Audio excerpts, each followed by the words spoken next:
내가 105년을 살아오는 동안 수많은 사람의 마지막 숨결을 지켜보았습니다. 전쟁터에서 쓰러진 청년의 손도 잡아보았고, 차가운 병상에서 백발이 된 노인의 얼굴도 가만히 들여다보았습니다. 그리고 그 모든 순간을 거치면서 내가 처음에는 도무지 이해할 수 없었던 한 가지 사실을 발견하게 되었습니다. 그것은 임종 직전의 노인들이 평생을 바쳐 키운 자식의 이름을 부르지 않는다는 것입니다. 여러분은 아마 이렇게 생각하셨을 겁니다. 부모가 마지막에 가장 먼저 찾는 사람은 당연히 자식이다. 드라마에서도 소설에서도 우리는 그렇게 배워왔습니다. 어머니가 마지막 숨을 내쉬며 아들의 이름을 부르고 아버지가 떨리는 손으로 딸의 손을 찾는 그런 장면들 말입니다. 그러나 나는 오늘 여러분께 분명히 말씀드리고자 합니다. 그것은 환상입니다. 살아있는 우리가 우리 자신을 위로하기 위해 만들어낸 아름다운 거짓말일 뿐입니다. 내가 30살이었을 때 어머니의 임종을 지켰습니다. 그때 어머니는 끝내 내 이름을 부르지 않으셨습니다. 그저 먼 곳을 바라보시며 아주 옅은 미소만 지으셨습니다. 나는 그것이 너무 서운해서 장례를 치르고 나서도 한참을 혼자 울었습니다. 어머니, 왜 마지막에 저를 한 번도 부르지 않으셨습니까? 그때 나는 어렸고 어머니의 그 깊은 침묵을 무관심이라 오해했습니다. 그러나 70이 넘고 80이 넘고 90이 넘어 내가 직접 인생의 노을 앞에 서보니 비로소 알게 되었습니다. 어머니가 내 이름을 부르지 않으셨던 그 침묵 속에는 그때의 어린 내가 도저히 헤아릴 수 없었던 어떤 깊은 진실이 담겨 있었다는 것을 말입니다. 한번 생각해 보십시오. 한 사람이 평생을 자식을 위해 살아옵니다. 밥을 먹이고 옷을 입히고 학비를 대고 결혼을 시키고 손주까지 길러줍니다. 그렇게 자기 인생의 모든 것을 쏟아부은 사람이 정작 자기 죽음의 마지막 순간에는 그 자식의 이름을 부르지 않습니다. 왜일까요? 그것이 무관심이라면 평생의 그 모진 헌신은 다 무엇이었습니까? 그것이 미움이라면 그 긴 세월을 어찌 견뎌왔겠습니까? 답은 단 하나입니다. 그 침묵은 무관심도 미움도 아닌 우리가 한 번도 깊이 들여다보지 못한 인간 마음의 가장 깊은 자리에서 흘러나오는 어떤 소리라는 것입니다. 오늘 나는 여러분께 5가지 이야기를 들려드리려 합니다. 평생을 바쳐 자식을 키운 노인이 임종 직전에 그 이름을 부르지 않는 5가지 충격적인 이유입니다. 이것은 결코 슬픈 이야기가 아닙니다. 오히려 여러분이 지금 살아 숨쉬고 있는 바로 이 시간, 여러분의 곁에 진짜로 누가 있는지를 다시 비춰주는 조용한 거울이 될 것입니다. 그러니 잠시 손에 든 모든 일을 내려놓으십시오. 깊게 한번 숨을 들이쉬어 보십시오. 우리는 누구나 언젠가 그 자리에 서게 됩니다. 그 자리에서 후회하지 않으려면 살아있는 오늘 무엇을 알아야 하는지 105년을 살아온 한 늙은이의 목소리로 천천히 그리고 조용히 말씀드리겠습니다. 첫 번째 이야기를 들려드리겠습니다. 이것은 내가 75 무렵 오랜 친구의 임종을 지키며 처음으로 깨닫게 된 진실입니다. 그 친구의 이름은 박 선생이었습니다. 평생을 교편 잡으며 세 아들을 키워낸 매우 곱고 강직한 사람이었습니다. 큰아들은 의사가 되었고 둘째는 사업가, 막내는 공무원이 되었습니다. 사람들은 박 선생을 두고 자식 농사 잘 지은 사람이라며 부러워했습니다. 그러나 정작 그가 세상을 떠나던 그 새벽 병실에는 세 아들이 모두 와 있었음에도 박 선생은 끝내 그 누구의 이름도 부르지 않았습니다. 그저 천장 한 곳을 가만히 바라보다가 조용히 숨을 거두었습니다. 장례식이 끝난 뒤 박 선생의 부인이 내게 작은 노트 한 권을 보여주었습니다. 평생을 함께한 사람만이 알 수 있는 그의 일기였습니다. 거기에는 이런 글이 적혀 있었습니다. 큰아들이 결혼하던 날 내가 차려준 양복을 두고 아버지 취향이 촌스럽다며 다른 옷으로 갈아입었다. 그날 나는 처음으로 말없이 돌아섰다. 또 다른 페이지에는 이렇게 적혀 있었습니다. 둘째가 사업이 망해 돈을 빌리러 왔다. 다 내어주었다. 그러나 일이 풀린 뒤 단 한 번도 다시 찾아오지 않았다. 그리고 마지막 페이지에는 짧게 한 줄, 이제는 부르지 않기로 한다. 여러분, 이것이 바로 내가 말씀드리는 상처의 장부입니다. 사람의 마음에는 보이지 않는 장부가 한 권 있습니다. 살아가는 동안 우리는 그것을 괜찮다, 다 잊었다 하며 덮어두지만 사실 그 장부는 단 한 줄도 지워지지 않습니다. 부모의 마음일수록 더욱 그렇습니다. 자식이 무심코 던진 말 한마디, 외면한 등 한번 잊어버린 생일 하나, 그 모든 것이 마음 깊은 곳에 조용히 기록됩니다. 내가 30살이었을 때는 이 사실을 알지 못했습니다. 그때의 나는 부모는 다 잊는다고 믿었습니다. 부모는 무한히 용서하는 존재라고 생각했지요. 그러나 105년을 살아보니 알겠습니다. 부모는 잊지 못합니다. 다만 묻어두는 것입니다. 사랑하기 때문에 자식의 인생을 무너뜨리지 않기 위해 그 장부를 가슴 깊은 서랍 속에 봉인해 두는 것입니다. 그리고 죽음이 가까워지면 그 봉인이 천천히 풀립니다.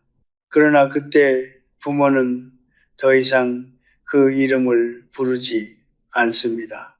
왜냐하면 이미 오래전 마음속에서는 조용히 작별을 마쳤기 때문입니다.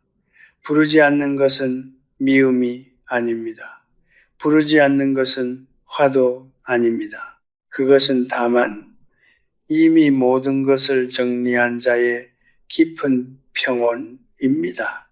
여러분, 지금 부모님이 살아계시다면 한번 자문해 보십시오. 내가 그분의 장부 위에 어떤 줄을 적어왔는가? 그분이 그 장부를 봉인하기 전에 내가 먼저 그 페이지를 펼쳐 사죄할 시간이 남아있는가? 부모의 마지막 침묵은 비극이 아닙니다. 그것은 살아있는 우리에게 보내는 가장 조용하고도 가장 무거운 마지막 가르침입니다. 두 번째 이야기는 내가 80 무렵에 만난 한 어머니에 관한 것입니다. 그분의 이름은 굳이 밝히지 않겠습니다만 평생을 가난 속에서 외아들 하나를 길러내신 분이셨습니다. 그 아들은 어머니의 헌신 덕분에 의사가 되었고 멀리 외국의 큰 병원에서 일하고 있었습니다. 어머니가 말기 암 진단을 받으셨을 때 모든 의사가 곧 자식을 부르라고 권유했습니다. 그러나 그분은 단호하게 거절하셨습니다. 안 됩니다. 그 아이는 지금 인생에서 가장 중요한 시기를 보내고 있습니다. 내가 죽는다는 그 사실 하나로 그 아이의 인생이 흔들려서는 안 됩니다. 병이 깊어지고 숨이 가빠지는 그 마지막 새벽까지도 그분은 단 한 번도 아들의 이름을 부르지 않으셨습니다. 곁을 지키던 간호사가 한 번만이라도 불러보시지요 하고 조심스레 권했지만 그분은 옅게 웃으시며 이렇게 답하셨다고 합니다. 이름을 부르는 그 순간 그 아이의 평생에 죄책감이라는 못이 박힙니다. 나는 그 아이의 등에 무거운 짐을 얹어주고 떠나고 싶지 않습니다. 여러분, 이 이야기를 들으시고 어떤 마음이 드십니까? 나는 처음 이 이야기를 전해 들었을 때 한참을 말없이 앉아 있었습니다. 그때 내가 깨달은 것은 사랑이라는 것은 우리가 흔히 생각하는 모양이 아니라는 사실이었습니다. 우리는 사랑을 표현이라고 배워왔습니다. 안아주고 이름을 부르고 곁에 두는 것이 사랑이라고 말입니다. 그러나 105년을 살아보니 알겠습니다. 사랑의 가장 깊은 형태는 표현이 아니라 절제입니다. 부모의 사랑이 가장 정점에 이르는 그 순간은 안아주는 순간이 아니라 끝내 그 손을 내밀지 않고 가만히 거두어드리는 그 순간입니다. 한번 생각해 보십시오. 만약 그 어머니가 마지막 순간 아들의 이름을 부르며 우셨다면 어떻게 되었을까요? 그 아들은 어머니의 임종을 지키지 못한 죄책감을 평생 안고 살았을 것입니다. 환자를 진료할 때마다, 자기 아이를 안을 때마다, 거울을 볼 때마다 어머니의 그 마지막 부름이 가슴을 깊이 찔렀을 것입니다. 그러나 그분은 끝내 부르지 않으셨습니다.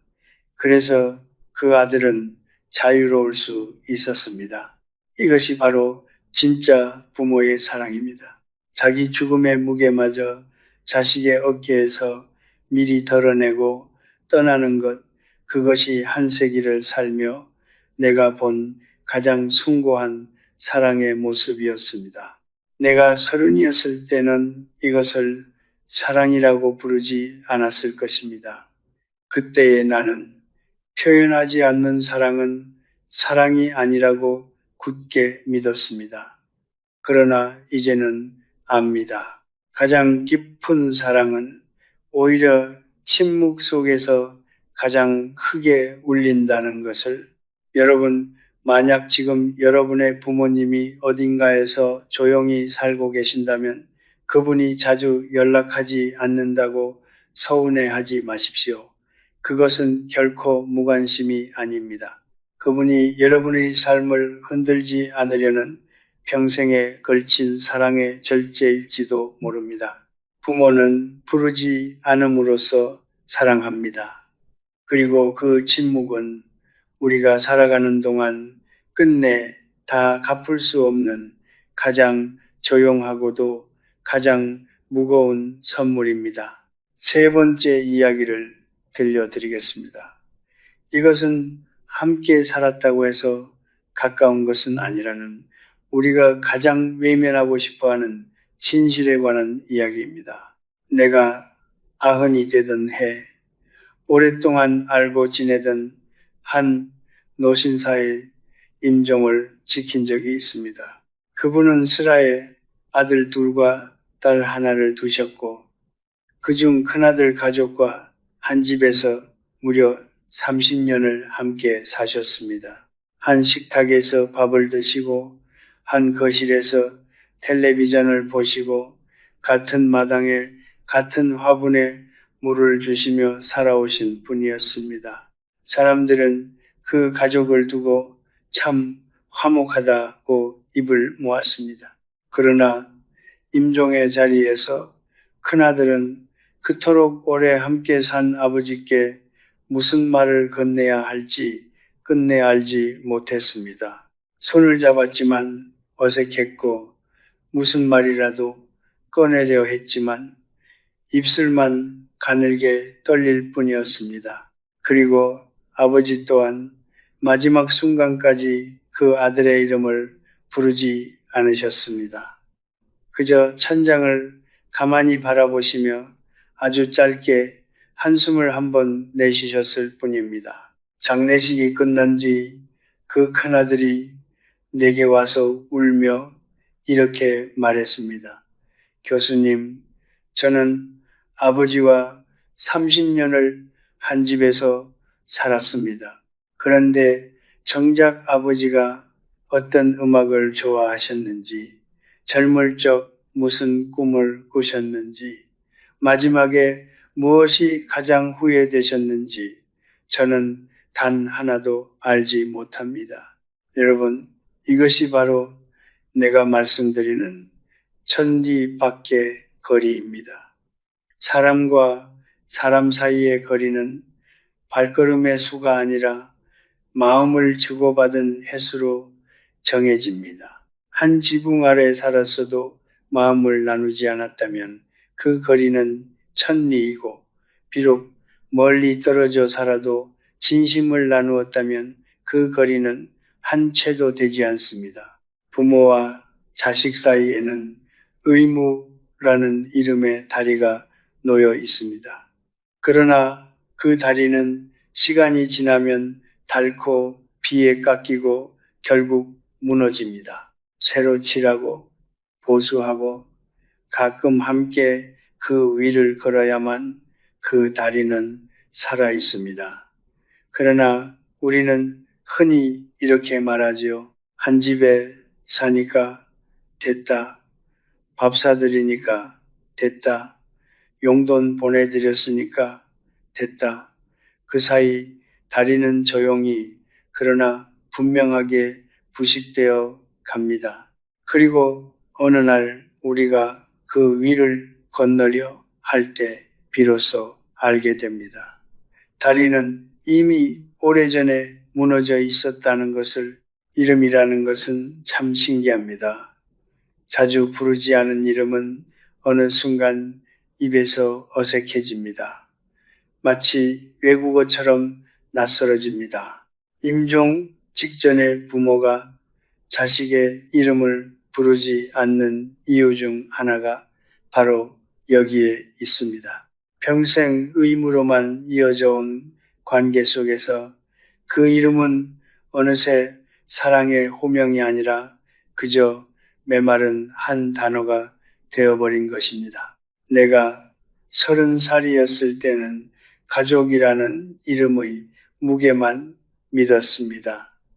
핏줄이면 다 통한다고 믿었지요. 그러나 105년을 살아보니 알겠습니다.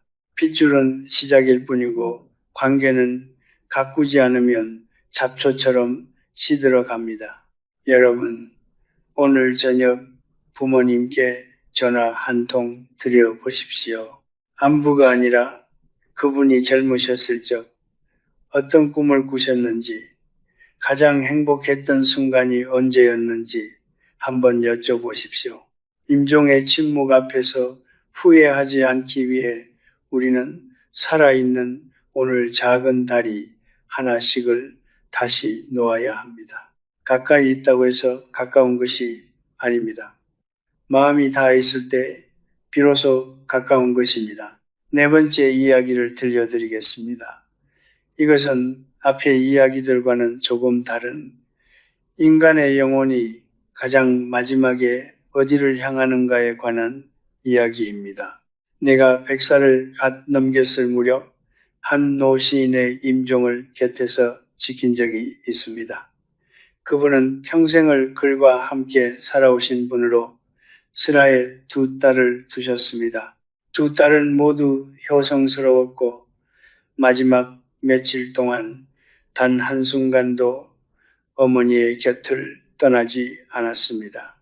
그런데 이상한 일이었습니다. 그분은 마지막 사흘 동안 두 딸의 이름은커녕 그 누구의 이름도 부르지 않으셨습니다.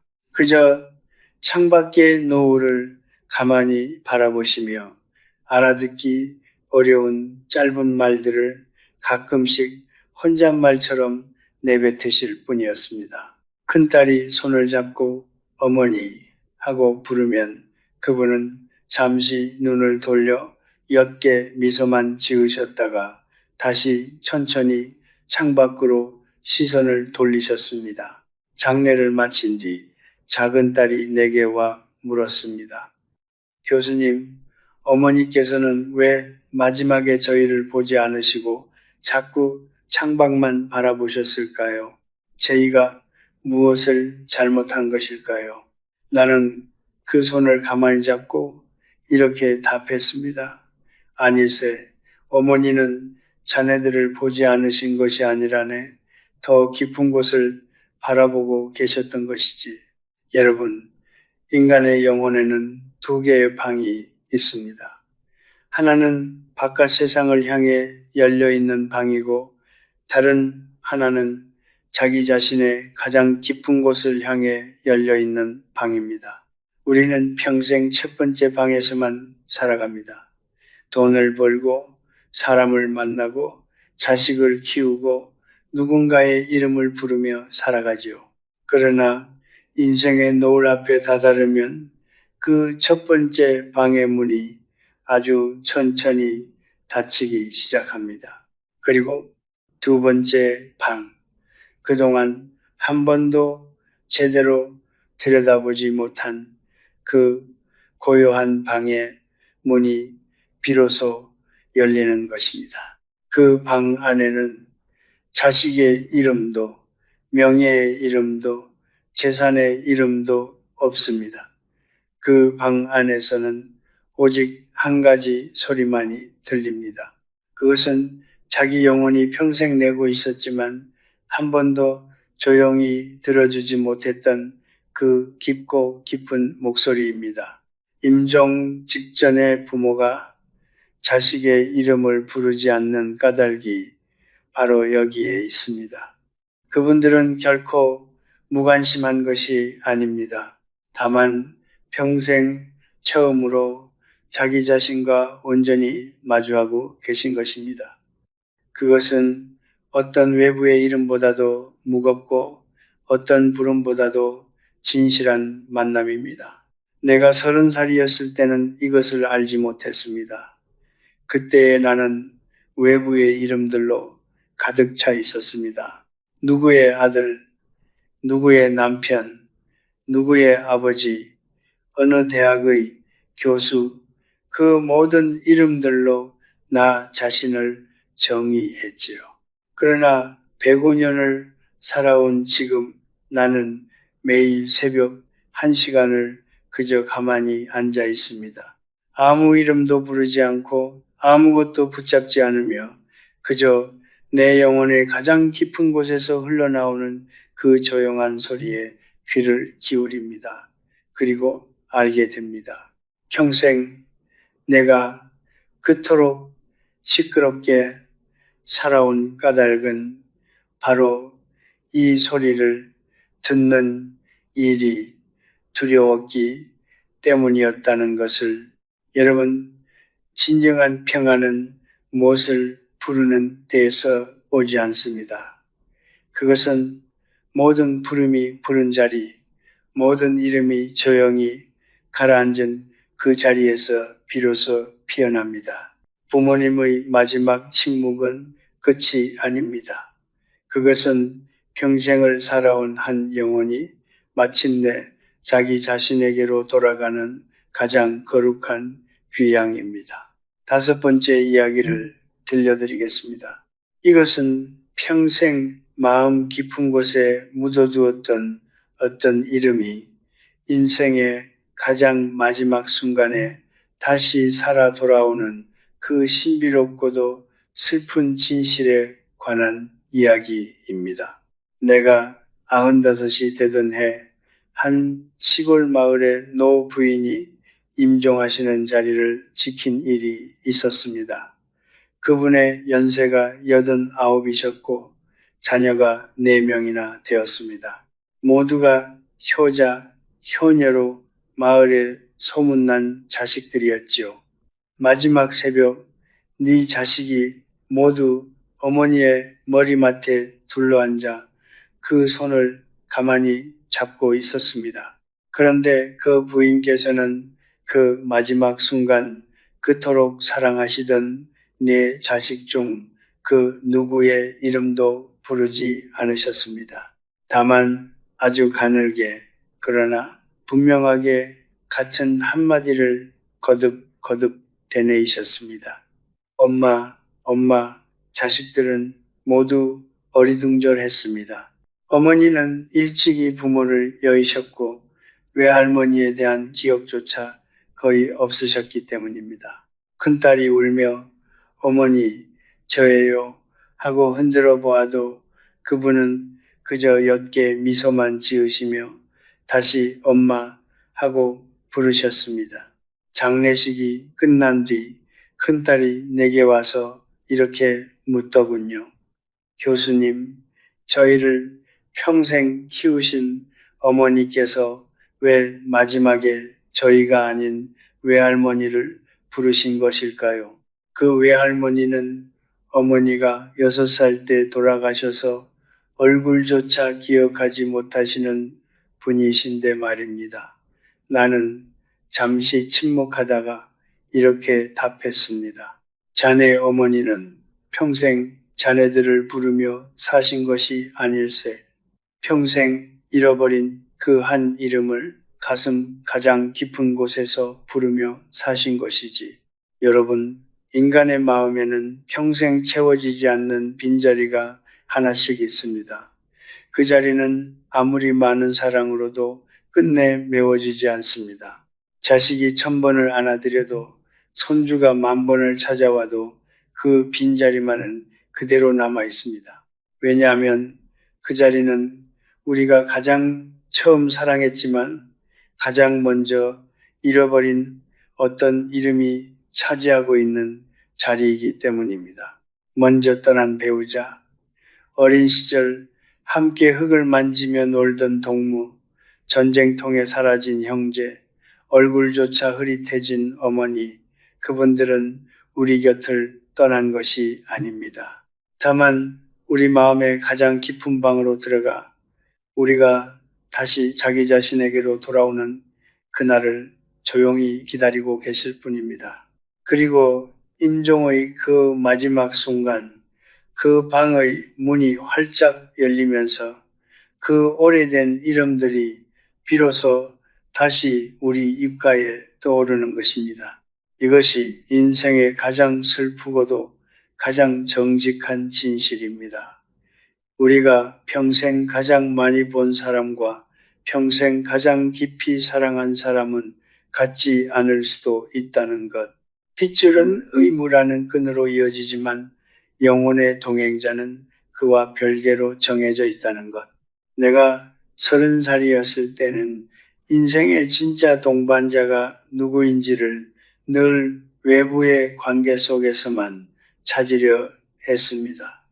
직장에서, 친목 모임에서, 가족 안에서 말입니다. 그러나 105년을 살아보니 비로소 알겠습니다. 진짜 동반자는 살아있을 때 우리가 가장 자주 마음으로 떠올린 사람, 가장 자주 그리워한 사람, 그리고 가장 자주 침묵 속에서 조용히 부른 사람입니다. 여러분, 지금 이 순간 누구의 이름을 가장 자주 마음속에서 부르고 계십니까? 그 이름이 어쩌면 여러분의 가장 마지막 부름이 될 것입니다. 이제 이야기를 마무리할 시간입니다. 여러분, 우리는 오늘 임종 직전의 노인이 자식의 이름을 부르지 않는 5가지 이유를 함께 살펴보았습니다. 마음속에 조용히 봉인된 상처의 장부, 자식에게 짐을 지우지 않으려는 사랑의 깊은 절제, 한 지붕 아래 살았으나 끝내 닿지 못한 마음의 거리, 자기 자신과 마침내 마주하는 영혼의 거룩한 귀향, 그리고 평생 가슴 가장 깊은 곳에서 부르지 못한 그 오래된 이름, 이 5가지는 결코 슬픈 이야기가 아닙니다. 이것은 우리가 누구나 언젠가 마주하게 될 인간 마음의 가장 깊은 풍경입니다. 내가 105년을 살아오며 깨달은 것이 하나 있다면 그것은 죽음은 결코 끝이 아니라는 사실입니다. 죽음은 평생을 살아온 한 사람의 영혼이 마침내 모든 외부의 이름을 내려놓고 가장 본래의 자기 자신에게로 돌아가는 그 조용하고도 거룩한 길입니다. 인종의 침묵은 그래서 슬픈 것이 아니라 가장 깊고 가장 평화로운 안식입니다. 그러나 살아있는 우리에게는 그 침묵이 한 통의 편지로 남습니다. 그 편지에는 이런 글이 또렷이 적혀 있습니다. 지금 곁에 있는 사람을 보아라. 지금 그 이름을 진심으로 불러라. 마지막 부름은 마지막에 만들어지는 것이 아니라 살아있는 오늘 만들어지는 것이다. 여러분, 만약 부모님께서 아직 살아계시다면 오늘 한번 그분의 이름을 마음 깊이 불러보십시오. 자식이 있으시다면 오늘 그 손을 한 번 더 따뜻하게 잡아보십시오. 평생을 함께 해온 배우자가 곁에 계시다면 오늘은 그 얼굴을 가만히 오래 들여다보십시오. 그리고 마음 깊은 곳에 묻어두었던 어떤 이름 먼저 떠난 어머니, 잃어버린 동무, 지나간 인연이 있다면 그 이름도 부디 한번 조용히 불러보십시오. 우리가 부르지 않은 이름은 언젠가 우리의 침묵 속으로 가라앉습니다. 그러나 우리가 살아있는 동안 마음을 다해 불러둔 이름은 죽음의 그 마지막 자리에서도 따뜻하게 우리 곁에 남아 우리를 배웅합니다. 내가 30살이었을 때는 인생이라는 것이 무언가를 끊임없이 성취해야 하는 시끄러운 축제라고 믿었습니다. 더 많이 가지고, 더 많이 인정받고, 더 많은 이름들 사이에서 빛나야 한다고 생각했지요. 그러나 105년을 살아온 지금 나는 비로소 압니다. 인생은 결코 시끄러운 축제가 아닙니다. 인생은 조용한 이어짐입니다.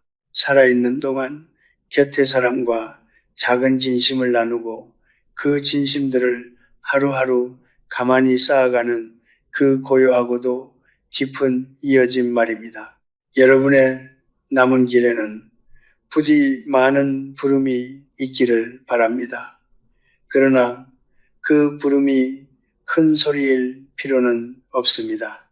마음속으로 가만히 떠올리는 그 작은 이름 하나, 그것만으로도 충분합니다.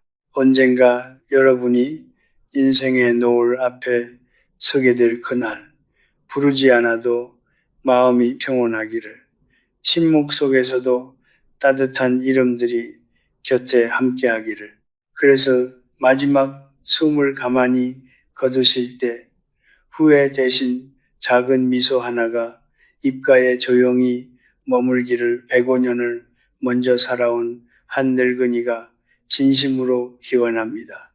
부디 평안하십시오.